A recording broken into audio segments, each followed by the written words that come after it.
जब सावन के महीने की अष्टमी तिथि पड़े, चाहे वो उजाले की पड़े चाहे अंधेरे की पड़े, अष्टमी तिथि पड़े, शाम के समय 2 दीपक, एक लंबी बत्ती का एक गोल बत्ती का, शिव के मंदिर में अपनी कामना कर कर, जो बच्चों को अच्छी नौकरी चाहिए या कोई बीमारी का हल चाहिए या धन की कमी है या कोई समस्या है, एक लंबी बत्ती किसके लिए है? जम के बोलो, देवी के लिए। गोल बत्ती किसके लिए है? देव के। 2 बत्ती घी की, गोल बत्ती को जलाओ पहले, फिर लंबी बत्ती का जो दिया हो उसकी बत्ती का मुख गोल बत्ती की ओर हो, वो बत्ती अपनी ओर नहीं हो। समझ में आ रहा है ना सबको? जो बत्ती होती है, शंभू दिया लाओ जरा, ए पंडितों दिया लाओ, ब्राह्मणों दिया लाओ, हाँ लाओ दीपक लाओ, बत्ती भी लगा के लाओ, खाली दिया का ला रहे हो, हाँ लाओ।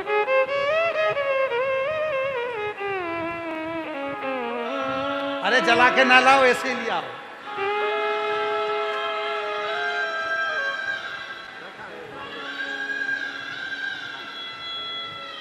बताओ, दीपक की कथा है और इतना बड़ा दीपक यहीं रखा है।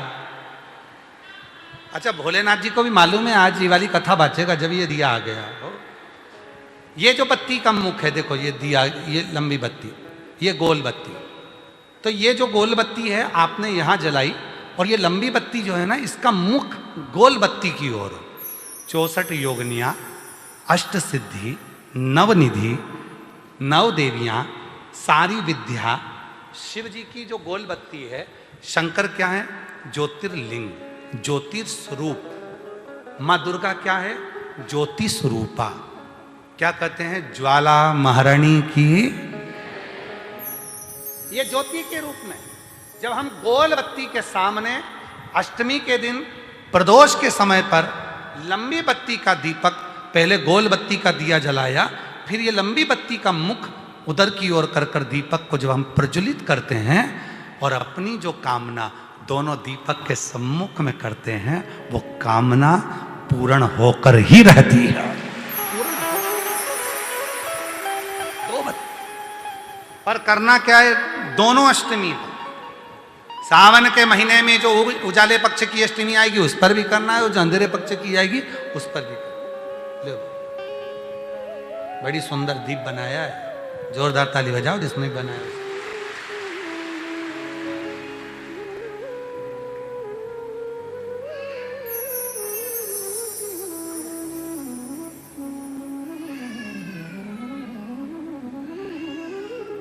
दीप उजाले पक्ष की भी अष्टमी लीजिए और अंधेरे पक्ष की भी अष्टमी लीजिए। कुछ नहीं करना, केवल प्रदोष काल में पहुंच जाओ बाबा देवाधिदेव महादेव के मंदिर में। एक दीपक, दोनों दीपक साथ में रखो। एक दीपक गोल बत्ती का पहले जलाओ, लंबी बत्ती का दीपक का मुख गोल बत्ती की ओर करो, प्रज्वलित करो और बाबा को अपने मन का भाव कहो। बाबा को अपने मन का शिव भोलेनाथ सुनो मेरी अर्जी सुनो, त्रिपुरारी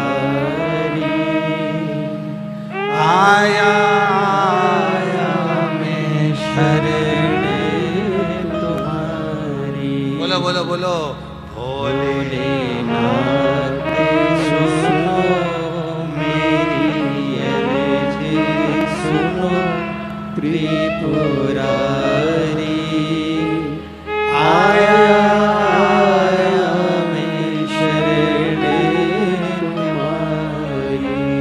आया मैं शरण तुम्हारी। बस वो अर्जी अपनी बाबा को कहो, शिव को कहो, शंकर।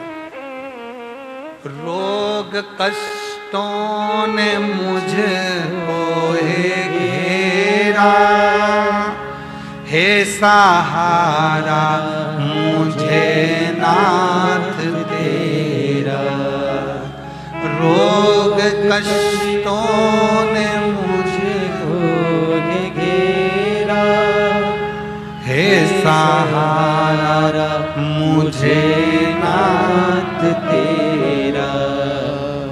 मैं पुकारूं तुझे तू बचा ले मुझे त्रिपुरारी।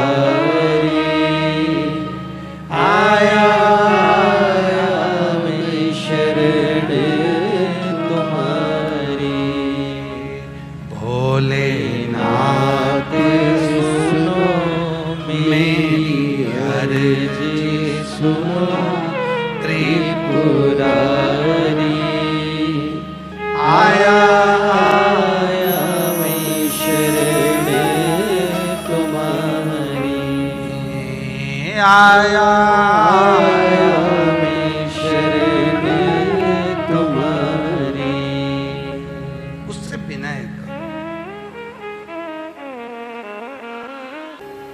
जल के महत्व को मां पार्वती जी ने बताया। समय आया तारकासुर का संहार करना है। और ये तारकासुर कोई साधारण नहीं है जो शिव का उपासक है। भगवान शंकर की किसी से बेर नहीं है। 33 कोटि देवताओं में केवल एक देव अधिदेव महादेव ऐसे हैं जिनका किसी से बेर नहीं, किसी से, सबसे प्रेम, सबके प्रति समर्पण। पशु के लिए भी उतना प्रेम है, पक्षी के लिए भी उतना प्रेम है, जीव के लिए उतना प्रेम है, जंतु के लिए उतना प्रेम है, मनुष्य के लिए, गंधर्व के लिए, सबके लिए। और वो प्रेम ही मूल है। प्रेम के बिना कौन आए शिव के धाम। एक हमारे वो फिरोजाबाद वाले फूलमाली जी माला लेकर आते हैं, शारदा वाले।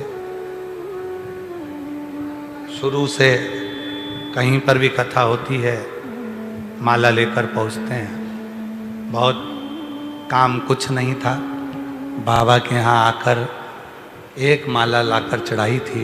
आज बाबा की कृपा से पूरे उत्तर प्रदेश में इनका फूलों का काम बाबा की कृपा से चल रहा है। साधु था, शिव कृपा है, शंकर की करुणा, शिव की उदारता है, शंकर की करुणा। और जो जैसी भावना लाया वो वैसा ही फल पाया। नहीं खाली उसे लौटाया वो मन ही मन हर्षाया। और कर दिया माला माल काशी वाले लुटा दिया भंडार काशी वाले ने। लुटा दिया भंडार काशी वाले कर दिया माला मान काशी वाले ने। लुटा दिया भंडार काशी वाले ने कर दिया माला माल काशी वाले ने। एक पत्र अच्छा है। लुटा दिया भंडार काशी वाले ने। मैं इंद्रल चौरसिया,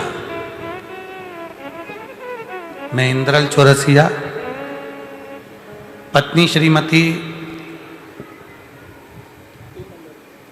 मैं इंद्रल चौरसिया पत्नी श्रीमती उमा चौरसिया, निवासी ग्राम बनथरा गांव, जिला लखनऊ की निवासी हूँ। मेरा मोबाइल नंबर ये है। बाबा कुबरेश्वर भोलेनाथ की महिमा का मैं क्या वर्णन करूं, उसका वर्णन नहीं किया जा सकता। मेरी शादी को 23 साल हो गए थे। 23 साल से मुझे संतान नहीं थी। 23 वर्ष में ऐसा कोई डॉक्टर नहीं जिसका मैंने इलाज नहीं करवाया, जगह जगह दिखवाया, हर जगह से सब ने कहा कि मैं कभी मां नहीं बन सकती। 23 साल, किसी को 1-2 साल संतान नहीं हो, 2-4, ये रिटर्न नहीं आ रहा है, रिटर्न बढ़ा, 2-4 साल संतान नहीं हो तो लोगों को लगता है कि औलाद नहीं हो। आ जाओ माँ, आ जाओ। जिसको 23 वर्ष तक औलाद नहीं हुई हो, विचार करिएगा जरा। सारे डॉक्टरों का इलाज करवाया पर संतान की प्राप्ति नहीं हुई। तब आखिरी में हमारे पड़ोसी ने कहा कि शिव जी के मंदिर जाया करो, 1 लोटा जल चढ़ाया करो। हम तो पहले हंसे, फिर उन्होंने कहा सीहोर वाले बाबा को सुनो, आस्था चैनल पर कथा आती है, प्रदीप मिश्रा जी बाजते हैं, कथा कहते हैं, तुम सुनो। हमें आप पर भी भरोसा नहीं था गुरुजी, सत्य कहे ना कि हम इतने बाबाओं के पास होकर आ गए, सबने गोदी भरी, फिर भी औलाद नहीं हुई 23 साल में। तब आप पर भरोसा किया और आपकी कथा सुनना प्रारंभ करी। और कथा सुनना, मोबाइल पर कथा सुनते, मोबाइल को सामने रखते, दीवार से टच कर आसन बिछाते और कथा सुनना प्रारंभ किया। आपके द्वारा बताए गए आंकड़े की जड़ का प्रयोग किया और भोलेनाथ की कृपा ऐसी हुई गुरुदेव, आप कहते हो ना कि शिव सुनता है, देता है, और बाबा ने 23 वर्ष के बाद मेरे घर में पुत्र रत्न की प्राप्ति। 23 साल बाबा ने मुझे 23 वर्ष के बाद औलाद दी है। एक पत्र है, मेरा नाम चंदा साव है, मैं कोलकाता से आई हूँ। चंदा जी साव कलकत्ता से आई हैं, कहीं बैठी हों तो आ सकती हैं। मेरी शादी को 7 साल हो चुके थे, कोई बच्चा नहीं था, मुझे बहुत कुछ बोलते थे, मैं बहुत डॉक्टर को दिखाई तो भी संतान का सुख नहीं आया। तब मेरी मामी के कहने पर मैंने कथा सुनना प्रारंभ करा टीवी पर। टीवी के सामने आसन लगाकर बैठती थी, उठाती आसन, वहीं की मिट्टी को पेट से लगा लेती, और बाबा की ऐसी कृपा हुई, 7 साल के बाद मेरे बाबा ने मेरे यहाँ पर संतान का सुख दिया है। मैं बाबा को यहाँ प्रणाम करने के लिए आई हूँ। बाबा, मेरी मम्मी टीवी पर आस्था चैनल पर कथा सुनती थी। उसके बाद मेरी मम्मी 2025 में कुबरेश्वर धाम रुद्राक्ष महोत्सव में चलकर आई। मेरी मम्मी आई थी, बोल के गई थी कि मेरे बाबा, मेरी लड़की की शादी को 13 साल हो गए हैं, अभी कोई संतान नहीं है। बाबा, सबकी गोदी भरते हैं, तब तेरी भी झोली भर दो मेरी बेटी की। और बाबा को विनय कर 2025 में रुद्राक्ष महोत्सव में आई थी, बाबा से कहकर गई थी, और बाबा की कृपा से 2025 में ही नवंबर के महीने में मेरी बेटी का गर्भ ठेर कर संतान की प्राप्ति हुई, उसे पुत्र रत्न की प्राप्ति हुई। मेरा नाम अंजू पटेल है। गुरुदेव, मैं रीवा की रहने वाली हूँ, पर मैं अभी भोपाल में ही रहती हूँ, कहीं बैठी हूँ तो आ सकती हैं। अगला पत्र है, आपके चरणों को प्रणाम करता हूँ। मेरा नाम कैलाश, गांव मेरा मलगांव, जिला खंडवा, मध्य प्रदेश का रहने वाला हूँ। मेरा मोबाइल नंबर ये है। मेरा बेटा आयुष, जो 3 साल से नीट MBBS के लिए तैयारी कर रहा था, डॉक्टर बनने के लिए, पर 1-2 नंबर से रह जाता था। हम किसी के कहने पर पहली बार सीहोर आए थे और हमने कथा सुनी थी। तब से हमने नियम लिया था कि बाबा, हम आपकी कथा पंडाल में बैठकर सुनेंगे, बस इतनी कृपा कर दे कि मेरे बेटे का नीट क्लियर कर दे। और बाबा ने मेरे बेटे तुषार का नीट क्लियर कर दिया। आज मेरा बेटा सरकारी कॉलेज में पढ़ाई कर रहा है और डॉक्टर बन रहा है। मैं बाबा को यहाँ प्रणाम करने के लिए आया हूँ। अगला पत्र है, मैं पुष्पा देवी, पति विजय साहू, ग्राम जांगीड़, रोहतास, बिहार के रहने वाली हूँ। कहीं बैठी हो तो आ सकती हैं। पंडाल में कथा सुनना क्या लाभ मिलता है गुरुजी? इस पत्र के माध्यम से कहना चाहती हूँ। मेरा बेटा 7 साल से सरकारी नौकरी की तैयारी कर रहा था, लेकिन हर बार कुछ ना कुछ रह जाता था। हमने प्रयागराज में आपकी कथा दोनों पति पत्नी ने पंडाल में बैठकर सुनी। वहाँ की मिट्टी को ले गए, बेटे को दी, बेटे ने उसको डब्बी में रख ली, अपनी टेबल पर पढ़ाई करता, रात दिन एक करता, और आज बाबा की कृपा से मेरा बेटा बिहार पुलिस में नौकरी कर रहा है। मैं बाबा को यहाँ धन्यवाद देने के लिए आई हूँ, बाबा को प्रणाम करने के लिए आई हूँ।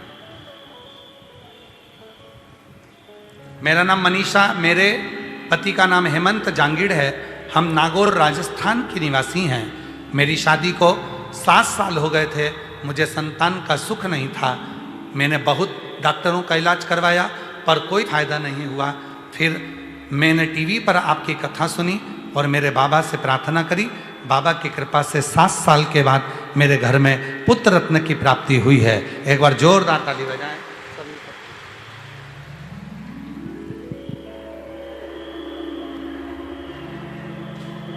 जो जैसी भावना लाया वो वैसा ही फल पाया। नहीं 23 वर्ष के बाद हुआ है। एक बार जोरदार ताली बजाएं बाबा की। वो मन ही मन हर्षाया, कर दिया माला माल काशी वाले ने, लुटा दिया भंडार काशी वाले, लुटा दिया भंडार काशी वाले ने, करिया माला माल काशी वाले ने, कर दिया माला 7 वर्ष के बाद हुआ है। जोरदार ताली बजाएं। काशी वाले ने, कर दिया माला माल काशी वाले ने, लुटा दिया भंडार काशी वाले ने, कर दिया माला माल काशी वाले ने। शिव से करी गई प्रार्थना कभी खाली नहीं। बस उसको दिखावा प्रिय नहीं है। भाव से जो कहोगे वो स्वीकार करेगा, स्वीकार करेगा। समय आया, तारकासुर शिव को बहुत मानता था। शंकर भगवान का कोई दुश्मन नहीं है, शिव का कोई द्रोही नहीं है, शंकर भगवान का कोई दुश्मन नहीं। जैसे शिव जी का कोई दुश्मन नहीं है, वैसे ही शिव के जो भक्त होते हैं उनका भी कोई दुश्मन नहीं होता, कोई दुश्मन नहीं। हम रोज आरती गाते हैं तो उसमें कर्पूर गौरम करुणावतारम बोलते हैं। कर्पूर गौरम करुणावतारम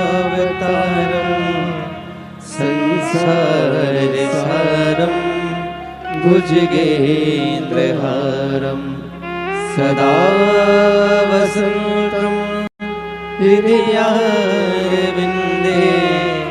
भवं भवानी सहितं नमामि। कर्पूर गौरम गाने में हम रोज प्रतिदिन कर्पूर गौरम गाते हैं, शिव की स्तुति करते हैं और स्वयं भीतर शिव जैसी शीतलता लेकर नहीं आते हैं तो शिव कैसे मिले? कल शाम का समय था, अन्नदान सामग्री सब लोग उठा रहे थे। वहां पर एक भाई खड़ा था, वो कह रहा था गुरुजी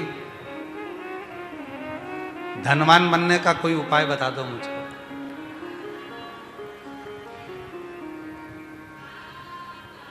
अन्नदान संभाल रहा था और कहता गुरुजी धनवान बनने का कोई उपाय बता दो मुझको। हमने उससे कहा तुम पुण्यवान बन जाओ, धनवान अपने आप बन जाओ। पुण्यवान फिर उसने पूछा पुण्यवान बनने का उपाय बता दो। हमने कहा पुण्यवान बनने का सबसे सुंदर तरीका है, जहां शिव महापुराण की कथा हो वहां मौका मिल जाए किसी को पानी पिलाने का, मुख झूठा कराने का, शिव के मंदिर में सफाई करने का, कोई सेवा करने का, कोई वृद्ध जन, कोई बीमार, कोई दुखी, कोई गरीब की सहायता करने का थोड़ा सा भी मौका मिल जाए तो पुण्य कमाना चालू करो। जब तुम्हारे खाते में पुण्य बढ़ना प्रारंभ होगा तो महादेव धन देना प्रारंभ कर देंगे। पुण्य बढ़, धनवान बन भी जाओगे, और अगर पुण्यवान नहीं हो तो धनवान बनकर कुछ नहीं कर सकते। तुम्हारा धन केवल गलत जगह पर जाएगा। और जिस दिन तुम पुण्यवान बन गए, पुण्यवान हो गए, तुमने कहीं सेवा करना, चाकरी करना, बाबा का भजन करना, स्मरण करना, शिव पुराण सुनना, मुख झूठा कराना, और कहीं ना कहीं तुमने पुण्य कमाना प्रारंभ कर दिया तो धनवान अपने आप बनते चले। आप पुण्यवान तो बनो। संसार का मनुष्य धनवान बनना चाहता है पर पुण्यवान बनना नहीं चाहता। और जिस दिन पुण्यवान बन गए फिर कोई दिक्कत, खूब कमाओ, डट के कमाओ, रात दिन कमाओ, 24 घंटे कमाओ, जितनी तुम्हारे शरीर की कैपेसिटी है उससे 1000 गुना ज्यादा मेहनत कर कर कमाओ, खूब धन इकट्ठा करो। पर याद रखना, ऐसा धन मत कमाना। एक धन होता है पत्नी का हिस्सा, बेटों का हिस्सा, बेटी का हिस्सा, भाई का हिस्सा, इसका हिस्सा। तुम्हारी कमाई के सब हिस्सेदार होंगे, पर एक कमाई जिंदगी की ऐसी करना जो जीते जी भी कोई बांट ना सके और मरने के बाद भी कोई ना बांट सके। वो पुण्य की कमाई है तुम्हारी, पुण्य की। दुकान पर बैठकर जो कमाया, व्यापार में जो कमाया, मेहनत कर कर जो कमाया, वो सारी कमाई के हिस्सेदार होंगे। पत्नी भी बांटेगी, बच्चे भी बांटेंगे, कुटुंब वाले भी बांटेंगे, भाई भी हिस्सेदार होगा। पर जो तुमने कथा में बैठकर थोड़ा सा मुख झूठा कराकर, थोड़ा दान पुण्य कर कर, थोड़ा भजन कर कर जो तुमने पुण्य की कमाई करी, वो कमाई का कोई हिस्सेदार नहीं होगा। वो तुम्हारी है, जीते जी भी और मरने के बाद भी। उसका कोई हिस्सेदार नहीं, वो तुम्हारी, वो तुम्हारी।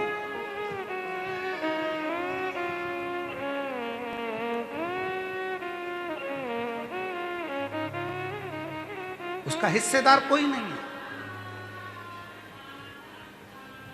अपना किया मत बुरे कर्म कर बंदे, वरना पछताएगा। भगवान की आंखों से तू बच नहीं पाएगा, तू बच नहीं पाएगा। अरे ओ अज्ञानी मत कर नादानी। जैसे विभीषण के ससुर शैलुष गंधर्व शिव के मंदिर में जाते थे, भगवान शंकर के कैलाश जाते थे, शिव नहीं मिलते थे तो जल चढ़ाकर आ जाते थे। कई बार मंदिर अगर बंद भी मिले, नहीं मंदिर में जाने का मौका मिले, तो उस मंदिर के प्रांगण में, उसकी बाउंड्री के अंदर जो कंकर हो, जो वृक्ष हो, उसमें आप जल समर्पित करेंगे तो भी वो जल शिव स्वीकार करते हैं, शिव स्वीकार। और यही बात शैलुष ने अपनी बेटी शर्मा को बताया, जो विभीषण की धर्मपत्नी थी। विभीषण की धर्मपत्नी थी। धर्मपत्नी की भाग्य देखकर विद्वानों ने कह दिया था, ए शैलुष, ए गंधर्व, तेरी जो लड़की है शर्मा, ये दासी बनकर रहेगी। दासी। शैलुष की आंख में जल भर गया। मेरी बेटी शर्मा। विभीषण के ससुर आंख में आंसू भरकर रो रहे हैं। शैलुष आंसू भरकर रो रहे हैं। मेरी लड़की शर्मा दासी बनकर रहेगी। उनको नहीं मालूम था कि कहाँ शादी होगी। और आखिरी में सेलूस ने अपनी बेटी शर्मा को एक काम करा, जब इसके ललाट में दासी बनना ही लिखा है तो क्यों ना एक काम करूं। जब बर्तन धोना लिखा है, झाड़ू लगाना लिखा है, पोछा लगाना लिखा है, सबके कपड़े धोना लिखा है, पूरे घर की गुलामी लिखी है, तो एक गुलामी और चालू कर दूं, शंकर जी के मंदिर की भी गुलामी चालू कर दूं। घर के कपड़े धोती हूँ, घर में पोछा लगाती हूँ, घर में बर्तन मांजती हूँ, तो शंकर के मंदिर में भी झाड़ू लगा लूँ एक बार, शंकर के मंदिर में भी पोछा लगाऊं, शंकर के मंदिर के भी बर्तन मांज दूं। और जैसे ही विभीषण के ससुर सेलूस अपनी लड़की शर्मा को लेकर जाते, शंकर के मंदिर में बुआरी लगवाते, शिव के मंदिर की चौखट की झाड़ू लगवाते, और जब उसके मंदिर की सेवा चालू कर दी, जब तुम उसकी दासी बन गए तो फिर संसार में किसी की भी दासी नहीं बन सकते, किसी की दासी। जब उसके दासी बन गए,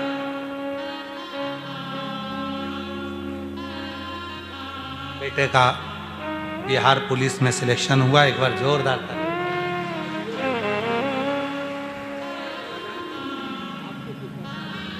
हमारी नहीं, बाबा की कृपा हो गया।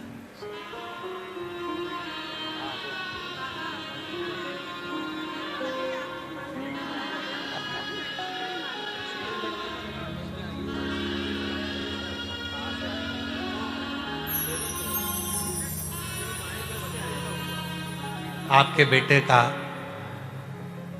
डॉक्टरी में सिलेक्शन हो गया, नीट क्लियर कर लिया, एक बार जोरदार ताली बजाएं। सरकारी कॉलेज मिला बेटे को, और जोरदार ताली बजाओ। एक बाप की जो तमन्ना होती है, आशा होती है कि मेरा बेटा डॉक्टर बने, आज उस पिता से पूछो जिसका बेटे ने नीट क्लियर करा और डॉक्टर बनने जा रहा है। साधु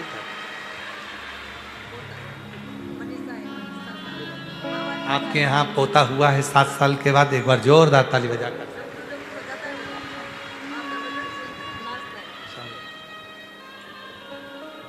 मेरा तू ही तो हमदर्द है, जिसे दर्द कहता हूँ। मेरा तू ही तो हमदर्द है, जिसे हर दर्द कहता हूँ। सेलूस ने बेटी को शिव की दासी बना दिया। और जितनी संसार की मेरी बेटियां हैं, जितने मेरे बेटा हैं, जितनी मेरी माता हैं, जितने मेरी जीजियां, मेरे जीजा जितने बैठे हैं, जितने बुजुर्ग माँ बाप बैठे हैं, घर में झाड़ू बर्तन सब करते हो, एक बार नियम बनाओ, शंकर के मंदिर में जाऊंगी, कुछ नहीं तो वहाँ के दीपक ही उठा के एक ओर रखी आऊंगी, थोड़ी सी झाड़ू लगा दूंगी, एक बार कर कर देखना, कर कर देखना। जब तुम उसकी दासी बन जाओगे ना, तो दुनिया में तुम फिर किसी की दासी नहीं बनोगे, किसी की दासी। शर्मा ने एक दिन पूछ लिया, पिताजी तुम शिव जी के मंदिर में झाड़ू लगाने का बोलते हो, पोछा लगाने का बोलते हो, मुझे क्या मिलेगा? कुछ नहीं बेटा, मैंने विद्वानों से पूछा तेरा भाग्य, तो भाग्य में लिखा था कि तू दासी बनेगी, तू दासी बनेगी, पर मैं तेरे भाग्य को बदलना चाहता हूं। और संसार में किसी की सामर्थ्यता नहीं है जो किस्मत को पलट दे, केवल किस्मत पलटने वाला तो देवाधिदेव महादेव है, जो पलट देता है, किस्मत को पलट देता है, वो बदल सकता।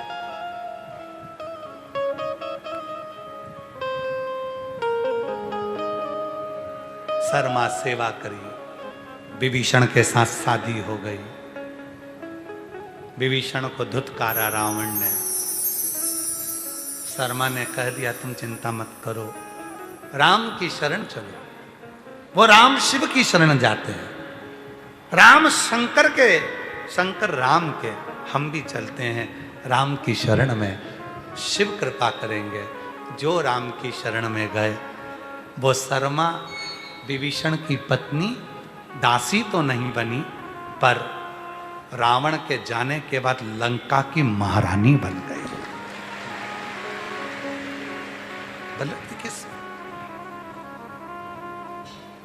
देवता देते हैं पल्ला झाड़ कर, मेरा कुबेर भंडारी देता है छप्पर झाड़ कर।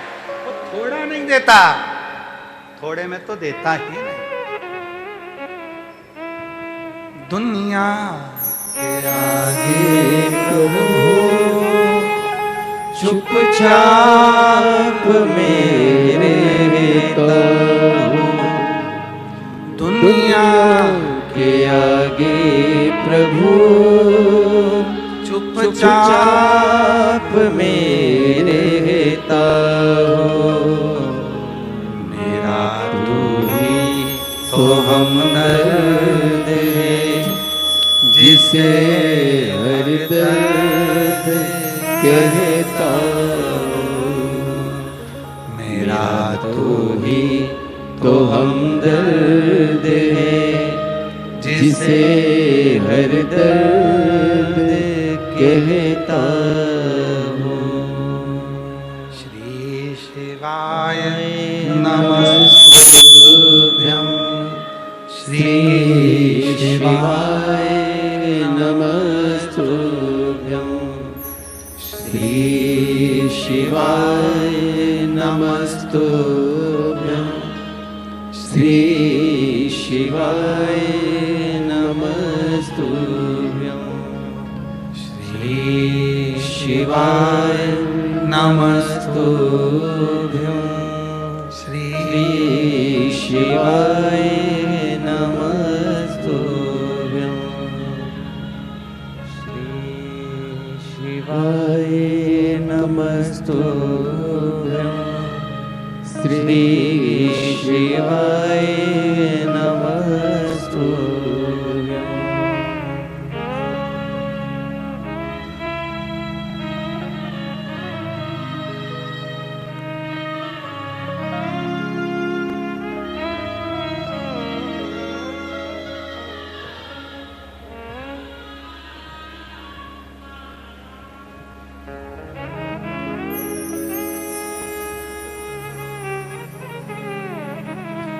भगवान देवादिदेव महादेव शिवोगढ़दानी त्रिकालदर्शी कैलाशी अविनाशी भंडार भरने वाला है, साधारण नहीं। बड़ी कृपा करता है, बड़ी करुणा करता है। उसका कोई दुश्मन नहीं, दुश्मन।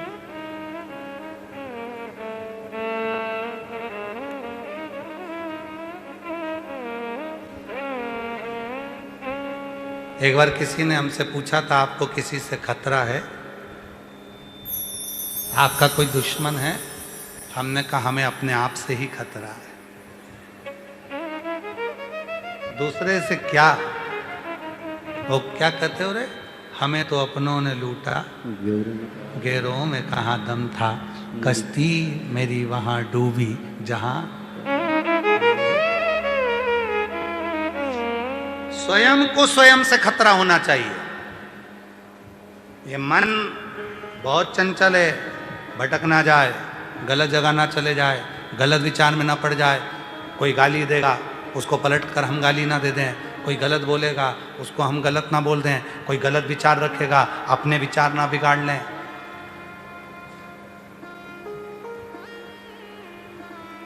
कुत्ता देखा है? अरे जम के तो बोलो। हमने भी कुत्ता देखा है, तुमने देखा है? बिच्छू देखा है? सांप देखा है? कुत्ता काटेगा, जहर चढ़ेगा। बिच्छू काटेगा, जहर चढ़ेगा। सांप काटेगा, जहर चढ़ेगा। तो कुत्ते को समझाते क्यों नहीं हो? मत काट, जहर चढ़ता है। कुत्ता समझेगा? अरे जम के तो बोलो। बिच्छू को कोचिंग दो, ट्यूशन पढ़ाओ। ए बिच्छू काटना मती, जहर चढ़ता है। बिच्छू समझेगा?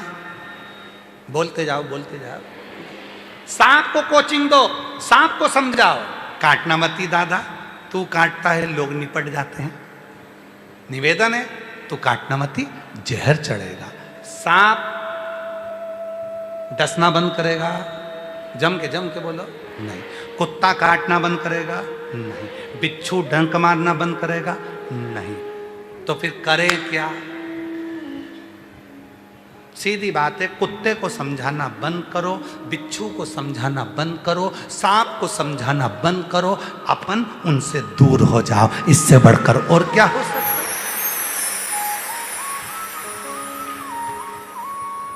तुम्हें मालूम है कुत्ता काटेगा और जहर चढ़ेगा, बिच्छू काटेगा जहर चढ़ेगा, सांप काटेगा जहर चढ़ेगा, तो क्यों उसके करीब में रहते हो? जो बुरा है उससे दूरी बनाओ,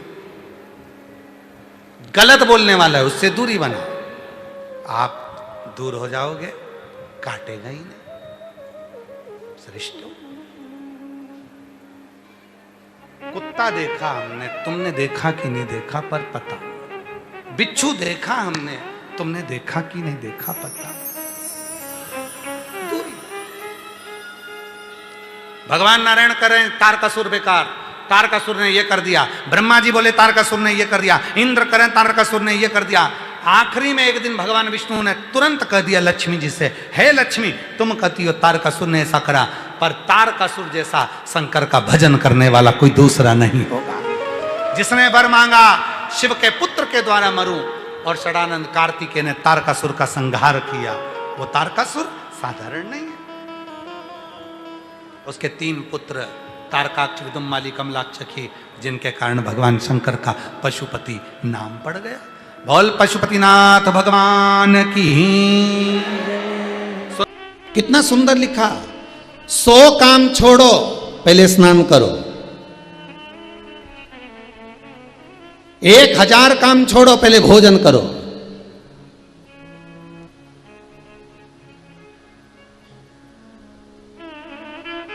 और 1 करोड़ काम छोड़ो पहले दान करो, और 10 करोड़ काम छोड़ो पहले भगवान का भजन करो। ये मौका नहीं है, छोड़ते चलो। 50 काम छोड़ना है, पहले भगवान का भजन इन श्वासों से, इन धड़कनों से, इन हृदय से, इन चित्त से, इस वृत्ति से हो।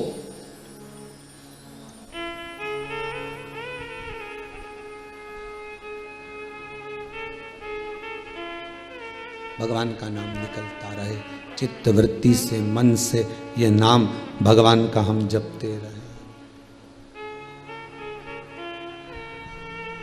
नाम दिल से जो भगवान का लिया, करते हैं उन्हीं भक्तों को प्रभु प्रेम किया करते हैं। आप दिल से अगर नाम ले रहे हो, भगवान को दिल से रिझा रहे हो, भगवान को हृदय से, चित्तवृत्ति से मना जी। 50 काम छोड़ना है। आपका टिफिन अगर आ गया, दुकान में अगर भोजन की थाली आ गई, दुकान में अगर टिफिन आ गया, ऑफिस में अगर टिफिन आ गया, अगर समय है कि 2 बजे छुट्टी होती है, तो सबसे पहले आप 50 काम छोड़कर 2 बजे किसी से बात नहीं करूंगा, पहले भोजन करूंगा। अन्नपूर्णा आपका इंतजार ना करे, आप अन्नपूर्णा का इंतजार करो। यदि अन्नपूर्णा को आपका इंतजार करना पड़ता है, तो एक घड़ी, एक पल, एक क्षण ऐसा भी आता है कि अन्नपूर्णा रुष्ट होकर चली जाती है। कई लोगों की आदत रहती है, सामने पत्नी ने थाली लगा दी, मम्मी ने थाली लगा दी, बच्चा मोबाइल लेकर बैठा है, बस अभी 1 मिनट, बस ये पोस्ट और कर दो, बस 1 मिनट ये काम और कर दो, और कंप्यूटर लेकर बैठा, लैपटॉप लेकर बैठा हुआ। 50 काम छोड़ो, 1000 काम छोड़ो, पहले सामने जो भोजन की थाली है, जिसको खाने के लिए तुम इतनी कमाई करने के लिए तुम ये सारा फैलाए हो, ये ऑफिस, ये दुकान, ये जमीन, ये जायदाद, ये धंधा, ये पानी, ये जो तुम कर रहे हो, ये नौकरी, ये सर्विस, काय के लिए कर रहे हो? केवल 2 रोटी के लिए, भोजन पेट भरने के लिए।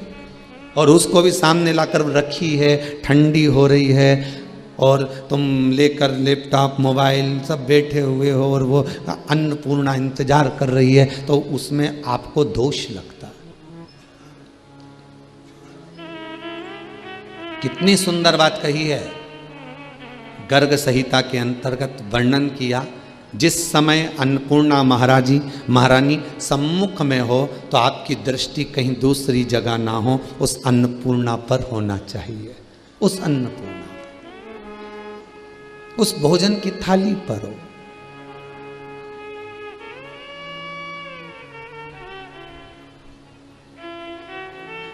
कई लोगों की आदत है, इधर अखबार खोल के बैठ गए, भोजन करते करते अखबार भी पढ़ रहे हैं, भोजन करते करते मोबाइल भी चला रहे हैं, भोजन करते करते टीवी देख रहे हैं।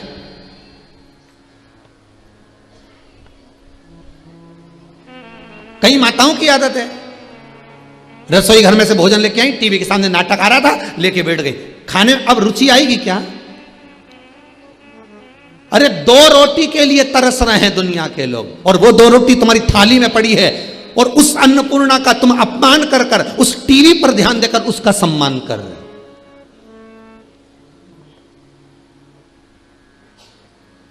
मोबाइल चला रहे हैं, सामने भोजन की थाली रखी है, बात कर रहे, सामने भोजन की थाली रखी है।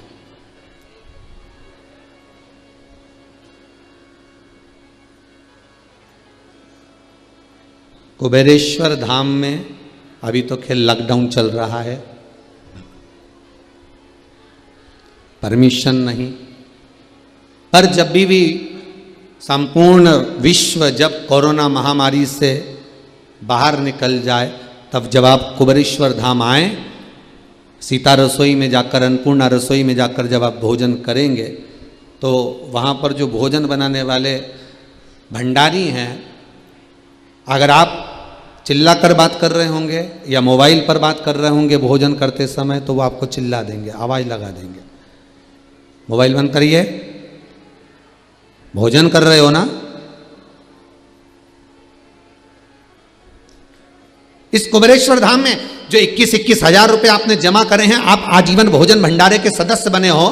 जब यह मंदिर का निर्माण पूर्ण हो जाएगा कुबेरेश्वर धाम का, भोजन भंडारा तो चालू हो चुका है, पर जब मंदिर का निर्माण हो जाएगा, जिन जिन ने 21 हजार रुपए जमा करे हैं आजीवन भोजन भंडारे के, उनका नाम वो शिलालेख पर एक बड़े से पत्थर पर सबके नाम अंकित हो जाएंगे। तुम्हारे बच्चे कभी आएंगे, अपना नाम पढ़कर गौरवान्वित महसूस करेंगे कि ये तारीख को हमारे पूर्वजों ने भोजन की व्यवस्था कर कर गए हैं। ये अन्नपूर्णा का भोजन। तो यहां नियम है, आप जब भोजन करेंगे, वहां मोबाइल चला रहे होंगे तो मना कर दिया जाता है, भोजन बनाने वाला भंडारी मना कर देगा, या फिर अंदर जो हरडिया जी रहते हैं वो मना कर देते हैं, नहीं साहब अंदर ना तो मोबाइल चलेगा ना आपकी बात चलेगी, आप तो सीधे भोजन करो, रस तत्व